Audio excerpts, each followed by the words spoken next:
आज हम इंसान विज्ञान के क्षेत्र में बहुत आगे आ चुके हैं। यह सब हम इंसानों की मेहनत ही है जिसकी वजह से हमने अपने कदम चांद की जमीन पर भी रख दिए हैं और जल्द ही यह कदम मंगल की जमीन पर भी पहुंच जाएंगे।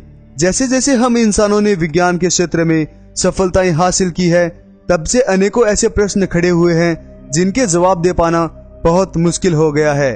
उन सभी प्रश्नों में सबसे अहम प्रश्न शायद यही उठता है, क्या समय में यात्रा कर पाना संभव है?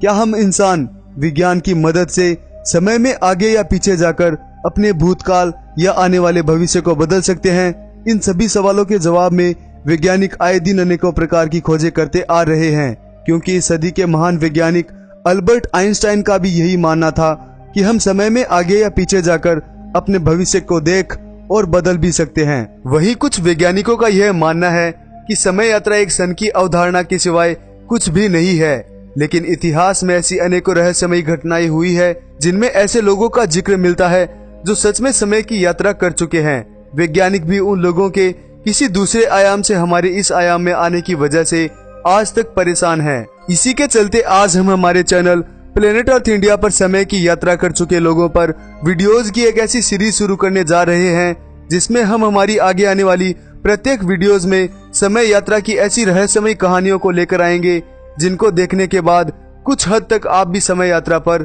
यकीन करने लग जाएंगे।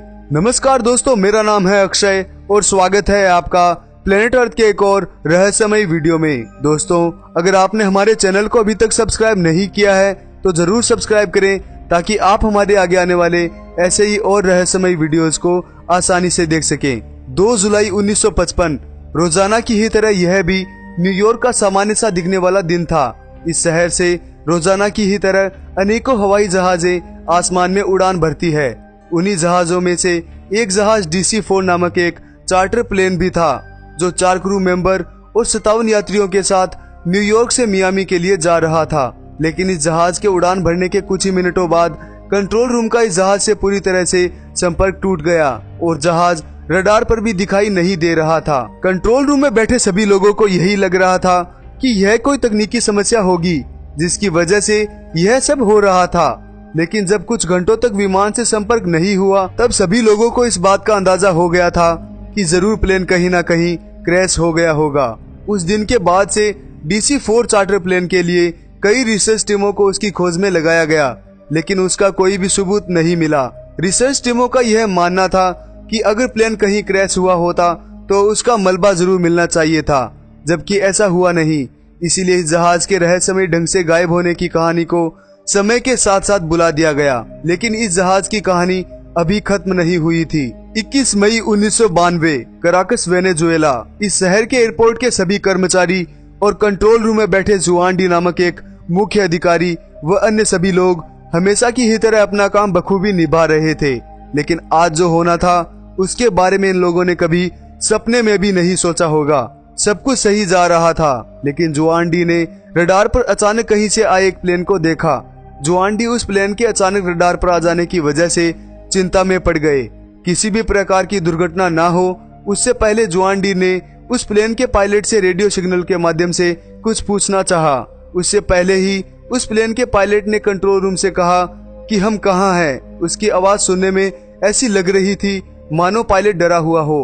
तभी उसने अपनी पहचान के लिए कंट्रोल रूम से यह कहा कि हम DC-4 प्लेन में बैठे पायलट 4 क्रू मेंबर और 57 यात्रियों के साथ न्यूयॉर्क से मियामी के लिए निकले हैं। इतना सुनते ही पूरा कंट्रोल रूम शांत हो गया, क्योंकि यह वही जहाज था जो आज से 37 साल पहले कहीं गायब हो गया था। जुआन डी ने कुछ भी सोचने से पहले उस प्लेन को लैंडिंग के लिए जगह दे दी। जहाज के लैंड करने के बाद पायलट ने कंट्रोल रूम से पूछा कि हम कहाँ हैं।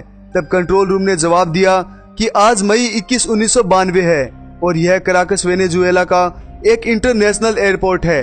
तभी उस प्लेन में बैठे एक पायलट ने दूसरे पायलट से कहा कि ऐसा हो ही नहीं सकता, यह संभव ही नहीं है, हम कहाँ आ गए हैं।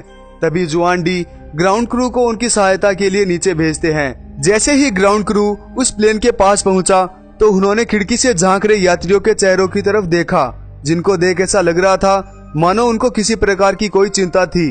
तभी पायलट ने कॉकपिट की खिड़की से बाहर झांककर यह कहा कि दूर हो जाओ, हमारे पास मत आना, हम वापस जा रहे हैं। इतना कहते ही पायलट ने खिड़की को बंद कर दिया, लेकिन खिड़की को बंद करते समय उसके हाथ से एक चीज नीचे गिर गई थी और उसके तुरंत बाद वह प्लेन वापस हवा में उड़ गया, जिसका बाद में कभी भी पता नहीं चल सका कि वो प्लेन आखिरकार वापस कहां चला गया। फिर एक और चौंकाने वाली बात सामने आई, जिसके अनुसार जो चीज पायलट के हाथ से नीचे गिरी थी वह कोई गैर मामूली चीज नहीं, बल्कि वर्ष 1955 का कैलेंडर था, जो इस घटना का सबसे बड़ा सबूत था। इस घटना को बहुत से लोगों ने झूठी कहानी बताने की कोशिश की, लेकिन पायलट और कंट्रोल रूम की पूरी बातचीत की रिकॉर्डिंग और पायलट के हाथ से गिरा कैलेंडर इस बात का इशारा करते हैं कि यह पूरी घटना सच थी। अब सोचने वाली बात यह है कि वह प्लेन इतने सालों तक आखिरकार था कहां? उसके साथ ऐसा क्या हुआ था जो वह वर्ष 1955 से सीधे 1992 में पहुंच गया था? इस घटना के संबंध में वैज्ञानिकों ने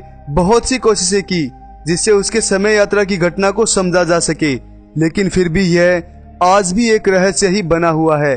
दोस्तों, अगर आपको हमारा समय यात्रा की सीरीज का यह पहला वीडियो अच्छा लगा हो तो लाइक, शेयर और कमेंट जरूर करें और अपनी राय जरूर दें कि आप समय यात्रा के बारे में क्या विचार रखते हैं। साथ ही हमारी समय की यात्रा की एक और रहस्यमय कहानी के लिए हमारे चैनल को सब्सक्राइब करना भी ना भूलें। और आपको जिस प्रकार की भी वीडियो चाहिए उनके बारे में आप हमें कमेंट बॉक्स में बता सकते हैं। लौटेंगे जल्द ही नए और अद्भुत वीडियोस के साथ। धन्यवाद।